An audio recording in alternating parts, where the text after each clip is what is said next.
তো ভাই একটা কথা না বললেই না, আমাদের বাংলাদেশে অনেক নীতি আছে, যেমন রাজনীতি, পৌরনীতি, দুর্নীতি, আরো কত কি।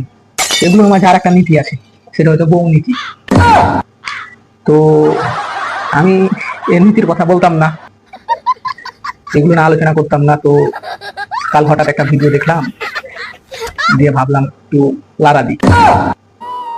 মাইলস্টোন স্কুল অ্যান্ড কলেজ, এত বড় দুর্ঘটনা, কত নিষ্পাপ শিশু মারা গেল। তো যেগুলো বউ নীতি, ওদের নিয়ে একটু লারা দিই। তোরা কেমনে পারলি ভাই 40 টাকা বোতলের পানি 600 টাকাতে বিক্রি করতে? তোরা কেমনে পারস?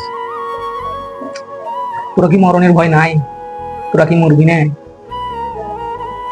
তোরা কেমনে পারস ভাই? তোরা এমন একটা জাতি, নিকৃষ্ট জাতি, তোদের গালি দিতেও লজ্জা লাগে। কারণ তোরা গালি দিলে মনে হয় ওই গালি নিজের গায়ে করছে। তোরা কেমনে পারস?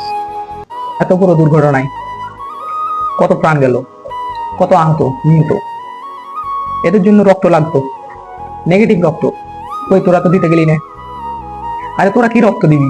তোরা তো মাথা থেকে পা পর্যন্ত নেগেটিভে ভরা। তোরা কি রক্ত দিবি?